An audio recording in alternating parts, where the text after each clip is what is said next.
Hey, what's up, guys? Welcome back to the Tactical Baby Gear Podcast. In this episode, we sit down and talk with Aaron Hale. Aaron is a wounded veteran, incredible human being. We talk about his military career, how he went from the Navy as a cook into the Army as an E.O.D tech, then his unfortunate accident where he got blown up. He is now deaf and blind. He's a father. He's got 3 kids. He just had twins. So we talk about all of his life experiences, his outlook on life. This guy's got an incredible amount of positivity for the things that have happened to him. So for any of you out there think you have something to complain about, you're wrong. You've got nothing to complain about. There's a lot to learn from Aaron. It's an incredible story. He's an incredible father. I really hope you guys pay attention to this. Whatever you're doing today while you're watching or listening to this, sit back, relax, and enjoy the show.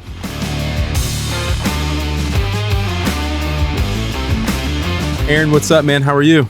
You're doing great. Thanks for having me on. Dude, thank you so much for coming. I'm so glad we connected. For those of you listening, Aaron was a customer first, I think, right? You were a customer. You guys posted a picture. We reposted it. Everyone loved it.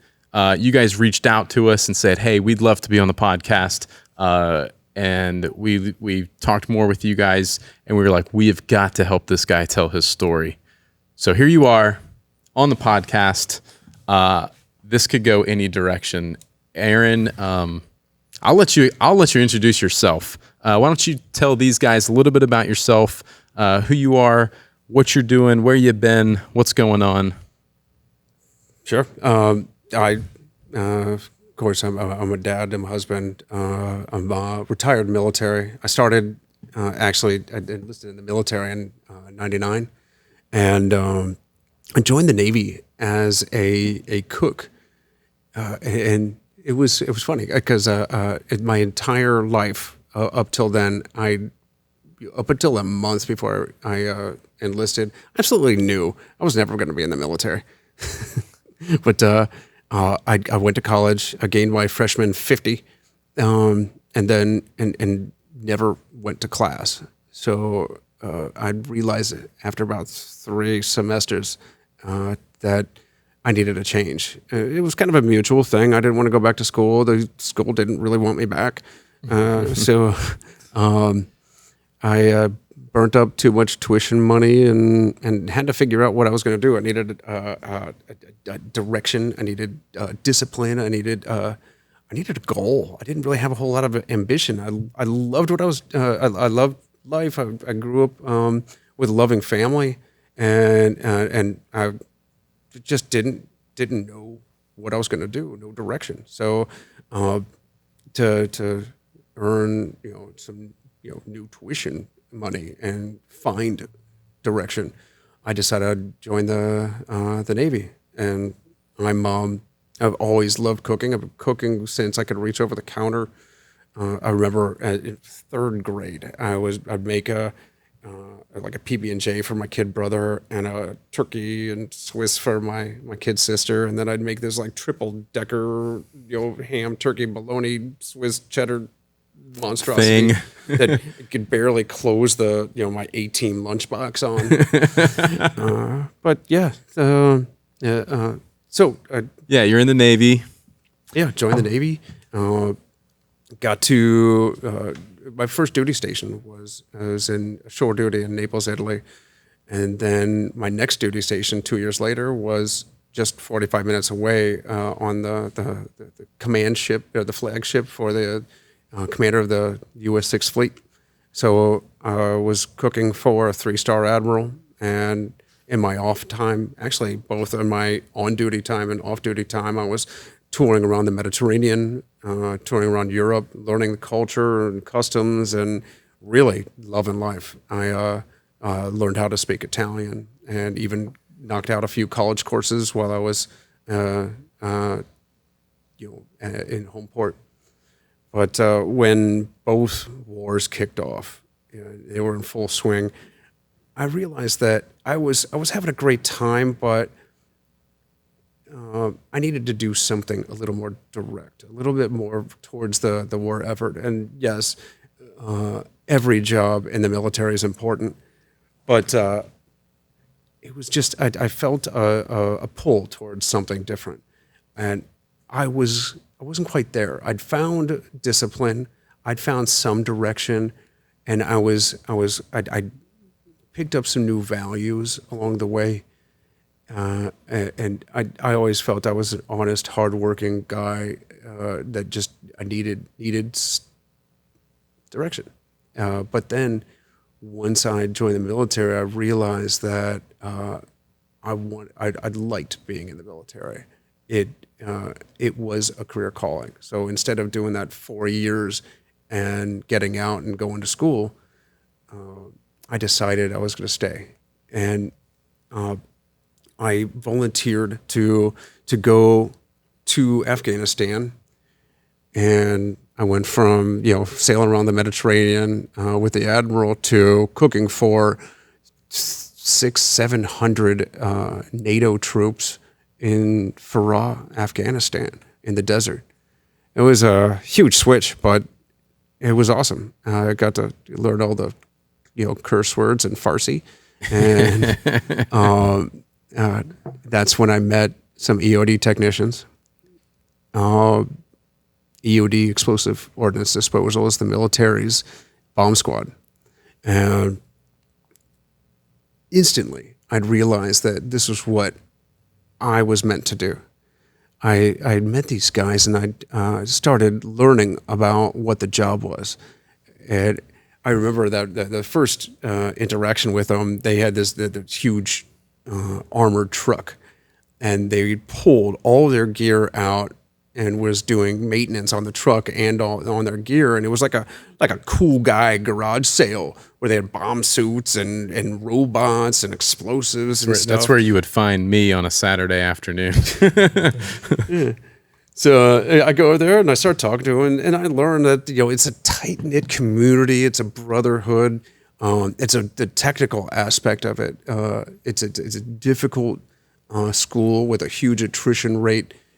Close to that of like SEAL training, but far less physically demanding. It's a in labor and knowledge based intensive school for an entire year. But everything about it turned me on.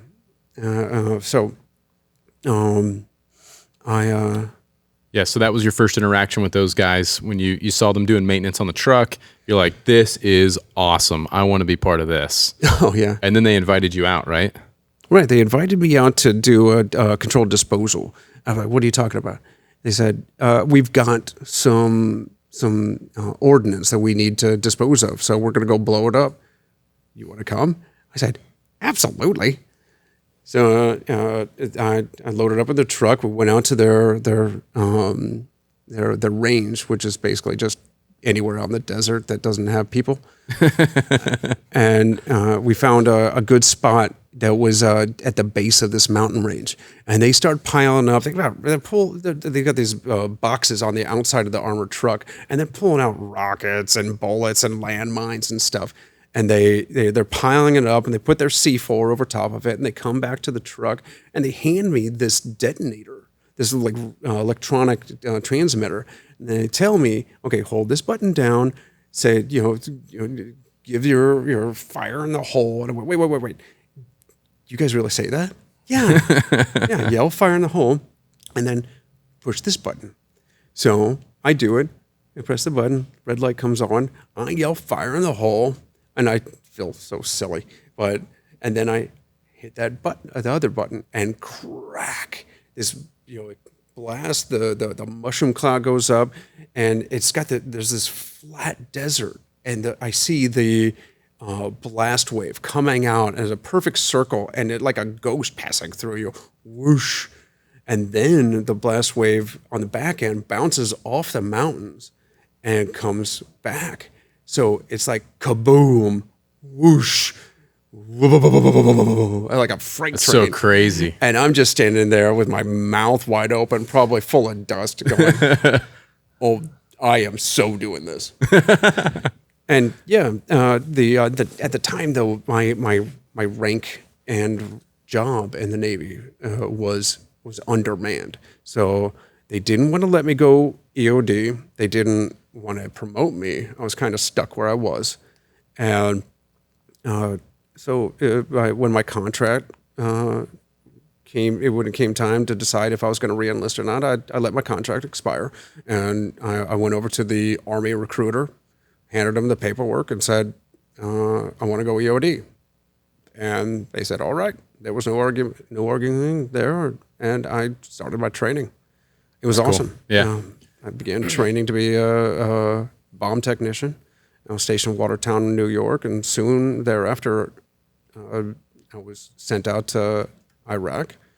And then about a year later, I was sent to Afghanistan. When on my third deployment, my second time to Afghanistan, I was by then team leader, and Army E.O.D. teams run in 3-man teams with one team leader. And how they do this is the highest ranking guy, the team leader, is the one that gets the bomb suit on. He's the one that goes down and works on it because you want the most knowledgeable, most experienced guy. Exactly. And it's usually the highest ranking guy. I remember it was about 8 months into my year-long rotation in Afghanistan when I was just back from my 2 weeks of R&R leave to the States. It was November, and I got to see my son turn 1. I got to spend Thanksgiving with my family. I even got to see my dad dress up like Mickey Mouse for his grandson's for the birthday. That's awesome. Knowing my dad is a once in a lifetime thing. So it was the best last entry in the photo album. Right. When I threw the luggage into my armored truck, my team picked me up from the airbase, and we were driving back to our area of operation. The convoy commander called back on the radio and said, E.O.D., there's something in the road up ahead. Can you check it out? No time like the present. Let's get to work. So they set up the security cordon. I set our safe area for the team, and then we sent the robot out. And the robot found what 99% of what we were finding in Afghanistan was just vegetable oil jugs full of homemade explosive connected to a cheap pressure plate and a 9-volt battery. So the robot separated the pressure plate from the rest of the IED, so it was rendered safe, but it couldn't get the jug out of the hard-packed dirt. And I wanted to get as much evidence as I could, so we could possibly catch these bomb makers, the bomb placers, and all that. So I jumped out and I started approaching the IED. With your suit on, with the bomb suit on. Yeah, no. The rule there was that every first approach on an unknown device would be with in the bomb suit or with a robot. So when I used the robot, I identified the hazard. I'd even rendered the hazard safe. There wasn't really a call for the bomb suit. In fact, it would have been considered a waste of time, not knowing what was about to happen. If I'd already rendered it safe, I don't need the bomb suit. But I had my standard body armor, helmet, full combat loadout, and I was carrying my metal detector and an evidence kit and a disposal kit. I had a block of C4 that I was going to put on this thing and dispose of it. But about 20 meters from the original IED, there was a secondary device that hadn't been found, been discovered yet. And about the same time, my metal detector is trying to tell me something really important, is when I got the mule kick from hell. I got punted into the air, landed on my knees and elbows. The lights went completely out, and I was still conscious. and I thought that my helmet had been pushed over my face Right. from the 'Cause you blast. couldn't see anything. And it was first it was funny because I thought, oh man, that's what being blown up feels like. But Like that's the first thought through your head. Oh, so that's what it feels like to get blown up. Jeez. but then of course the military training comes in. And first I got to assess the situation. What damage have I sustained? What's happening? Are we under some kind of ambush assault? These things go through your head From training, And right? First thing I did was systems check, wiggle the fingers and toes, knees and elbows, and all that. Found that I was more or less intact. I just had to fix my helmet. So I reach up and I go to grab my helmet to find that no helmet. And I thought, oh no, this is bad. The Army's going to want that back. Oh my gosh. Stuff that goes through your head, right?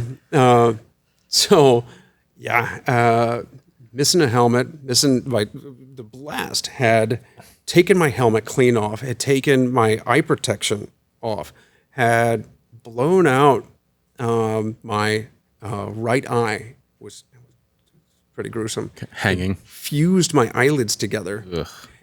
A piece of frag had gone right across the orbital ridge, and then across my right eye, and then across the bridge of my nose, and then gashed my left eye just enough that it could not be saved.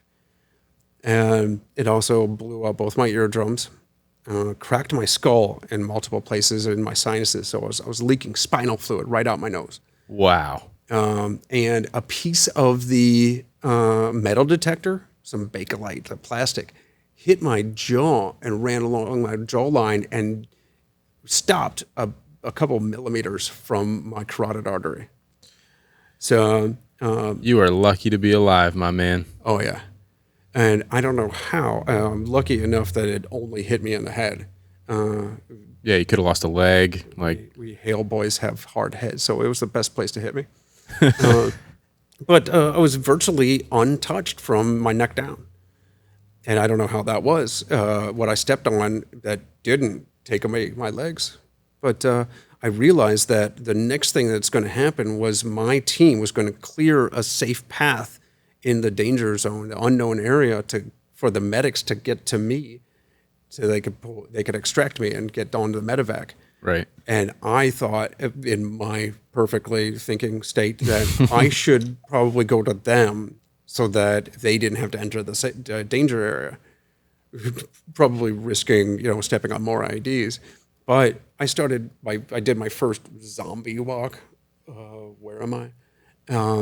And of course, I have no idea where the truck is anymore because I can't see. You don't So know I'm what just direction, walking around yeah. the battlefield like a zombie.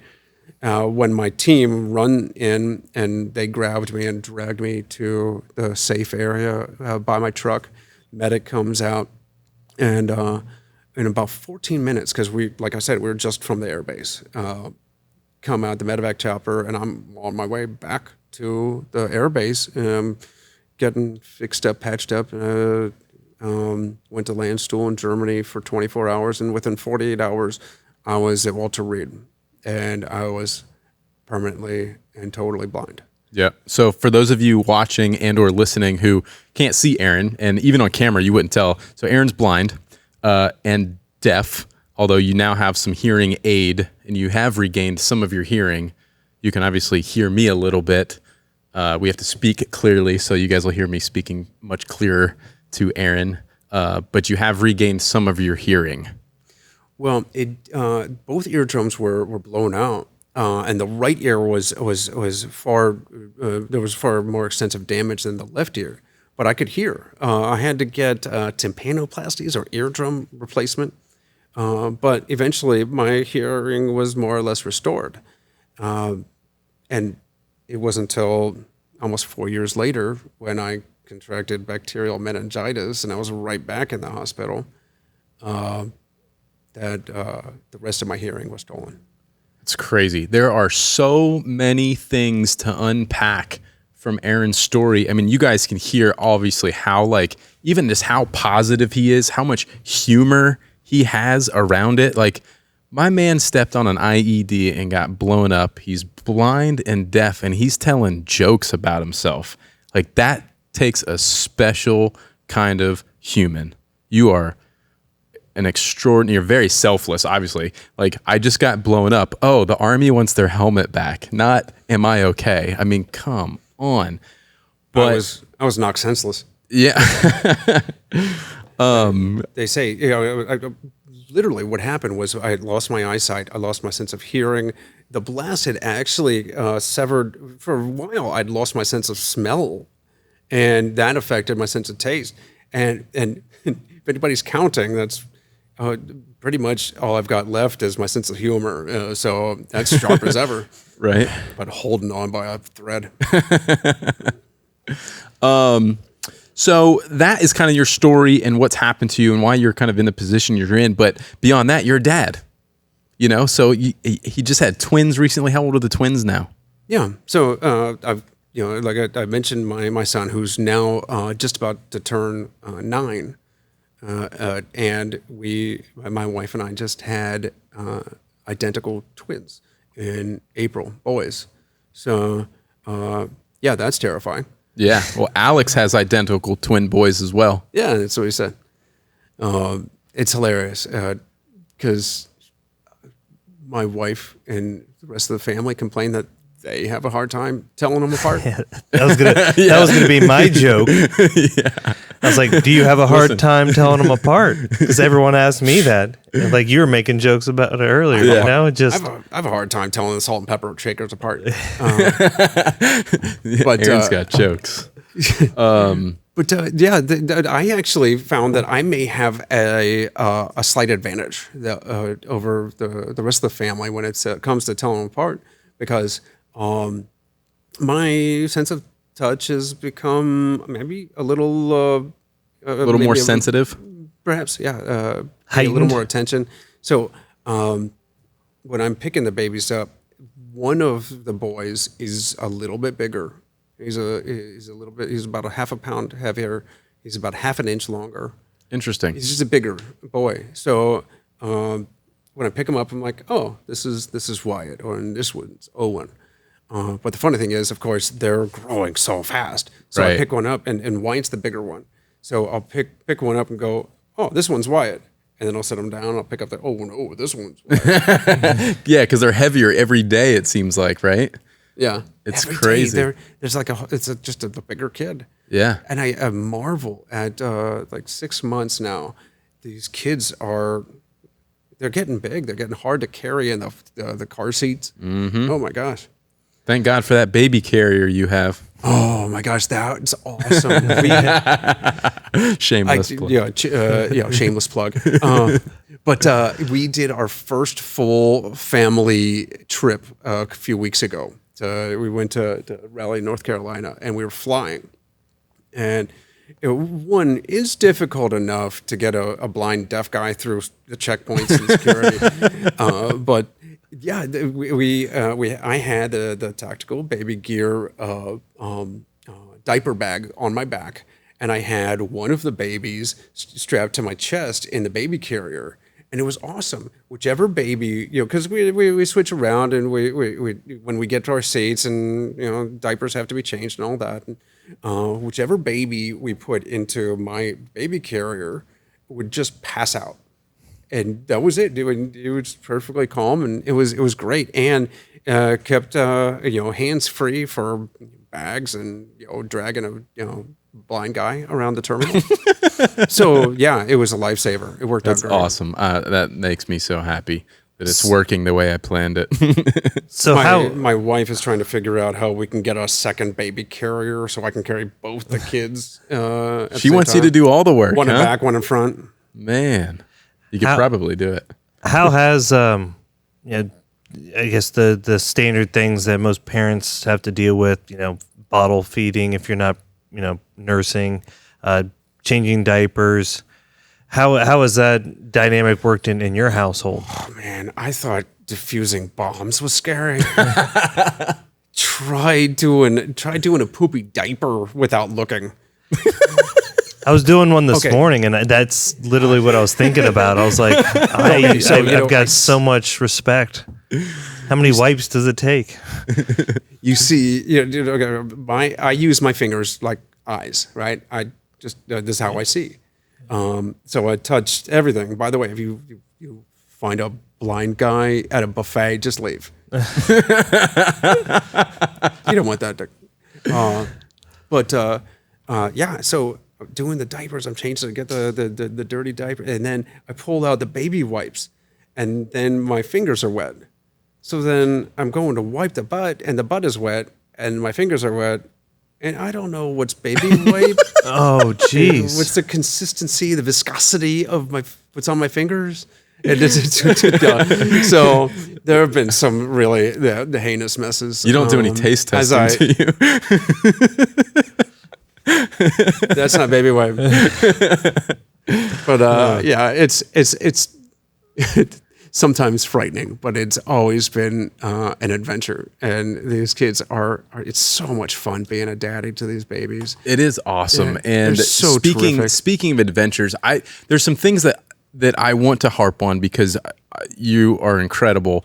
But you take a lot of adventures. There's a lot of people in the world that are complaining about so many things, and here you have all these things working against you, and you still find a way to get out and take these adventures and go running marathons and go ice climbing and doing all the things that you do. It's just incredible. So I want to hear more about like your marathon running, the adventures you take. When I was with my injury and I was in the hospital bed at Walter Reed, of course those demons try to creep in. Like, why me? What if? I'm a highly trained expert explosives in this back country Taliban guy with no education, probably can't read, and with rudimentary a rudimentary bomb got to me.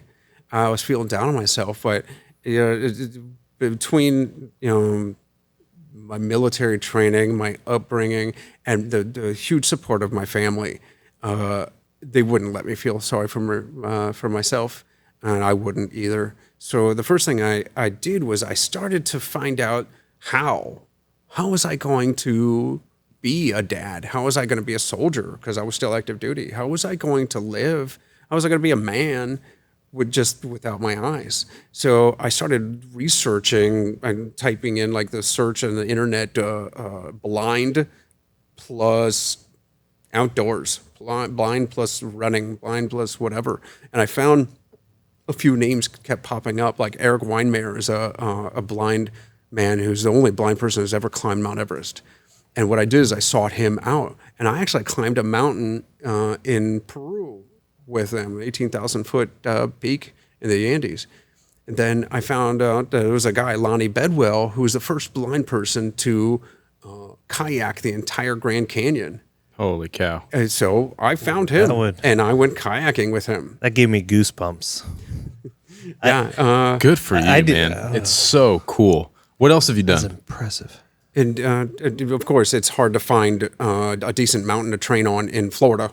To get prepared to do those things. I started running. I started putting like an expedition pack with like 100 pounds of weight on my back, and I would go to the tallest building I could find and just go up and down the stairs. And I would run, and I was feeling better. I was fitter than I'd ever been, even in the military, and I was feeling great. I was becoming a better me through the hard work, not just physical fitness, but it was finding new challenges. I signed up for 4 marathons in 4 months before I'd run my first. Wow. Because I was high on the mountain climbing, and I was on finding new challenges, and I was reaching farther beyond what I thought was possible before, and then I'd figure out a way to do it. And all of these things, I was 2 weeks from flying to Tanzania and climbing Kilimanjaro. And it was going to be my first of my 7 summits attempt. And when I contracted meningitis, and I was right back in the hospital, I was near death, and this time I was going to lose my hearing, and it was the doctor, as the bacteria or the heavy doses of antibiotics were slowly stealing my hearing. The doctor said, "You're going to be completely deaf," and I said, "What? No, really, what?" I thought about it for a moment. I said, "Wait a second. So, I'm never going to have to pretend to pay attention ever again." Okay, but then I had to figure out again. I was Facing another adversity, something else, another challenge. It was like I'd undergone this struggle, and I'd come out the other end. It was like, whew, hope I don't have to do that again. And then boom, lightning strikes twice. And there I am. And all of the technologies, talking, everything is audio based. My talking phone, talking computer, barcode scanner in the kitchen for all the pantry items. All obsolete because I was deaf now. And it was terrible. It was awful, isolating, terribly. It was a lonely place to be for months. Over half a year, I was in complete silence and complete darkness, and those demons tried to get back in again. But my girlfriend at the time, Michaela, my wife now, she was writing every letter of every word she had to convey to me, or anybody else had to convey to me, in the palm of my hand. I mean, that's an angel. I don't know what it is. That's amazing. And that was when, even and I lost my inner ear, the vestibular balance as well. I mean, it's almost as bad as the other things, but the running, I have a treadmill in the garage, and that's how I trained. And then I couldn't get back on it because it felt like somebody was trying to rip it out from under me, throw me off. I was using the trekking poles that I used in the mountains just to get to my mailbox and back, and that was an exhausting endeavor. Wow. It was brutal, and that's when I turned back to cooking as a sort of therapy.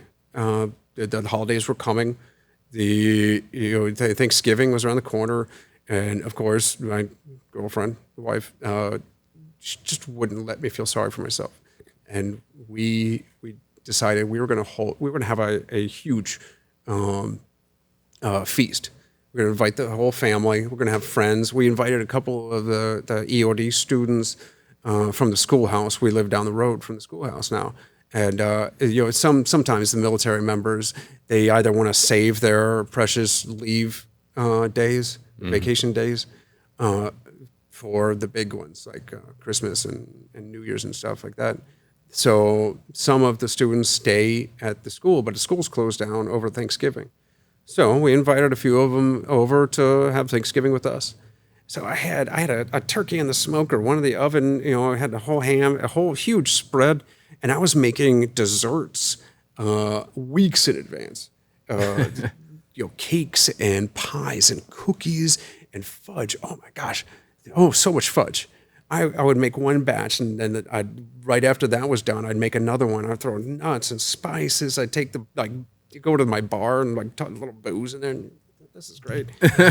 And then this is gonna be awesome.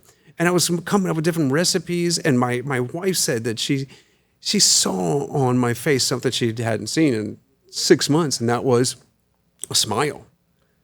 Well, thankfully, you could still smell, you can still taste, you can make some food at that point.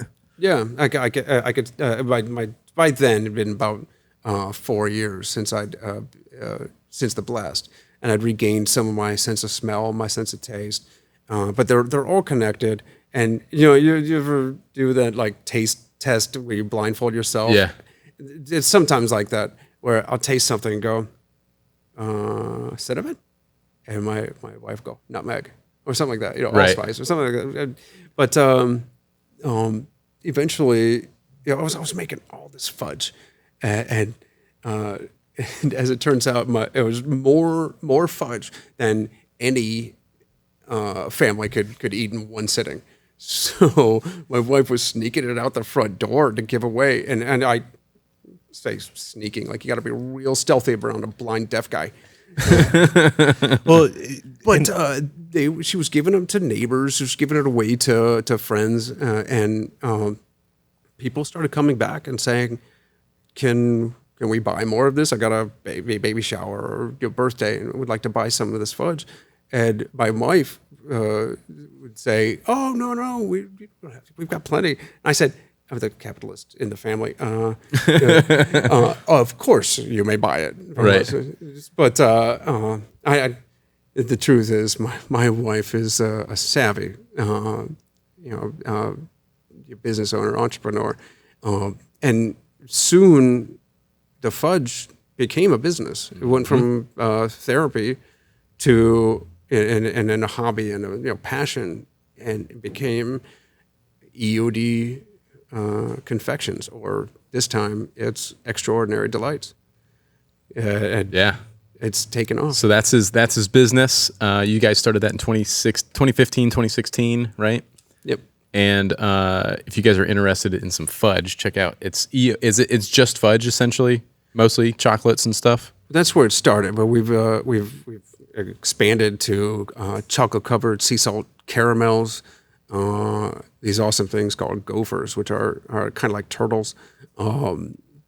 Pecan caramel covered popcorn tins, all sorts of stuff. And that's But the website for that is eodfudge.com. That's correct. Yeah. It looks delicious. I'm 100% ordering some. in Anyways, the office. but back to some of those adversities and you staying positive. You said that through the military you had learned some new values and things like that. How has all of this kind of led up and translated into fatherhood, into being back around your oldest son, and then now having twins, and how you're dealing with that and raising? I mean, you're a stay-at-home dad. Your wife says you're the best stay-at-home dad in the world. She just told me so on Instagram earlier. Well, in the military, one of the reasons we have one of the greatest military in the world in history isn't just because we throw a ton of money at it. It's because we've learned over 270 so odd years how to develop leaders, how to develop warriors, and one of them is to lead from the bottom up. Always teaching our subordinates how to take your job, and another aspect is don't be afraid of the hard work, because the hard work. Amen. What's that? Amen. Yeah. Don't be afraid of the struggle, because it's where working out grows your muscles. You need to get into the gym. You need to run to develop the endurance. You need to work out to grow those muscles. It's the struggle. It's the hard work that builds the character, and that strengthens the soul. So, and I've learned a lot of that through the military. They've instilled in me some dependence, like to truly believe in core values, not as just kind of catchphrases and great words to think about, but to really live by, to have principles that in any situation I can bounce them off my principles, and if they run parallel with my values, my principles, my standards, then I know I'm doing the right thing. If it doesn't jibe in some way, then I don't do it. And one of those things, when I was facing these adversities, and I would think, okay, what would my first sergeant say? If I was just sitting here feeling sorry for my situation, what would that look like if I were on the battlefield? All right, pick yourself up and carry on, because you're not just responsible for yourself. I'm a father. Where I was a soldier and I was responsible for my troops, I'm still a father. I'm responsible for my family. I'm responsible for my kids. I want to be that leader. I need to be there to develop them into good humans.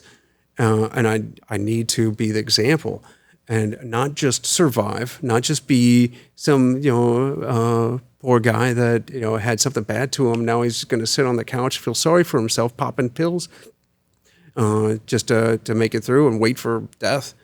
I'm gonna live. The struggle is there, and the struggle will build my character, and the struggle, dealing with my struggle will show my sons that, not to be afraid, to be accepting of those with disabilities. There's so many lessons here that I can teach my kids, and I want to be the hero to my kids, and I want to be the example, and that means that I have to keep looking for, not just dealing with my disability, but learning how to thrive with it. You're not only are you a hero to your kids, but you're a hero to this country. We appreciate that. It was an honor to serve, and I keep telling them all I need is a good spotter. I'll head back out. Give me a rifle and a spotter. Jokes again. Yeah, there's just so many incredible lessons to just your story in general and how you approach life at this point and how you're dealing with all those things. So you were sharing a story that I think a lot of the listeners would enjoy, talking about when you were trying to discipline your now oldest, and obviously with can you share that story? I just kind of want to tee it up for you about how you try to discipline him and he's hiding from you. So can you share that story? God. Well, yeah, when he was a toddler, 2-3 years old, he didn't quite understand, but he was learning really fast that Dad couldn't see. I mean, at the time, I didn't even have prosthetics, so it wasn't hard to figure out. But when he got in trouble, when he'd do something, I would say, Cameron, come here. And instead of running or saying no or throwing a tantrum or something, he would melt against the wall. He would literally put his palms to the wall and back to the wall, and then he would suck in his breath and just hold it. And he knew he just became invisible to me. So I would kind of do the radar thing and try to find him, but I would just wait. And then a few moments later, I would hear, there you are. No, come here, you. But that was so funny. Eventually turned into just like a game of cat and mouse, and whatever it was, it wasn't that bad. And by the time I'd caught him, whatever it was had diffused itself. It was hard to. It's always hard to discipline my son because he's really easy to be a dad to. Right. But I found my favorite way to teach a lesson or to discipline is the same thing I learned in basic training. Physical fitness is a great attention getter. So we'll anytime he's done something that needs correction, we'll do wall sits, or we'll do that's brutal. And we'll do planks. Or I'll have him just hold 2 of his favorite books out in front of him or out to the side. And then we'll have a talk. Uh-huh. And at the same time, I'm doing the same thing. So I'll be sitting at the walls with him, and we'll just have a chat. Every once in a while, we'll get up, maybe we'll do some push-ups, then we'll go back to the wall. And I know I've got his attention because there's just, 1, he can't go anywhere. And 2, he really wants to learn the lesson so he can get it over with. Yeah. That's a good one. I think I'm going to start using that. My girls are going to start. I got to figure out how to get my twins. Well, so far, whatever lessons, they sink in pretty well. Yeah. That's a good one. How? Go ahead. I was going to say, how much of a help are your kids, especially your oldest kid, Cameron? How old is he? 8, 9? Yeah. Yeah, he going on 9. Obviously has a very good understanding of what you've been through and some of your challenges. Is he super helpful with some of the things that you need? Yeah, he's like I said, he's a terrific kid. And he's great with his younger brothers. He's always asking to help out, hold one, feed one, and he loves helping out in the kitchen too. So every once in a while, because he is, even though we own a candy company, we live healthy. We'll have our treats now and then, and he is a sugar addict, so we got to be careful. So just this week, we made homemade Snickers bars. Ooh. And I could tell when he's trying to sneak things. He's sticking his finger in everything, but it's great. I love working with him. It's a great way for us to do something together, father son. And it was early on. He wasn't very adventurous with his food. Also, when I divorced his mom, he went to live with her for a while, and his eating habits weren't great. And I wanted to introduce him to new foods. He wouldn't touch like nuts or raisins or anything like that. And one day, I got an idea, and we're gonna try all sorts of things. And I pulled out bags of chocolate and nuts and all different types of nuts and raisins and dried cherries and things. And I know he's looking goofy at all the other things that's not chocolate. And I said, "Here, put out your hand." And I took like 2 morsels of milk chocolate, and then I put a cashew in there. So pop that whole thing in your mouth and eat it. So he did that. And he goes, "I like it." Of course you do. And then I did the same thing but with a pistachio, and popped it in his mouth. "What do you think?" "I like it." "Of course you do."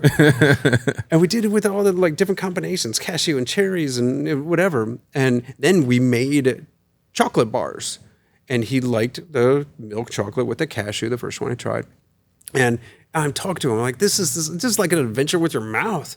We can try all sorts of different flavor combinations. Who knows? And at the same time, he's making his chocolate bars. I'm making my own with dark chocolate and pecans and ancho chili powder. So it was a little like a spicy dark chocolate. And I said to him, "You know what? These flavor combinations, you could do all sorts of different things. What do you think about putting chocolate and chili powder together?" He goes, "Oh, that sounds awful." I'm like, "Yeah, it's probably pretty bad. Here, try this." He goes, "I like it." Of course you do. That's awesome. Aaron, is there any other stories or anything else that you want to share with our audience while we have you here? There's so many. Every day is either a lesson learned, or it's hilarious, or it's both. I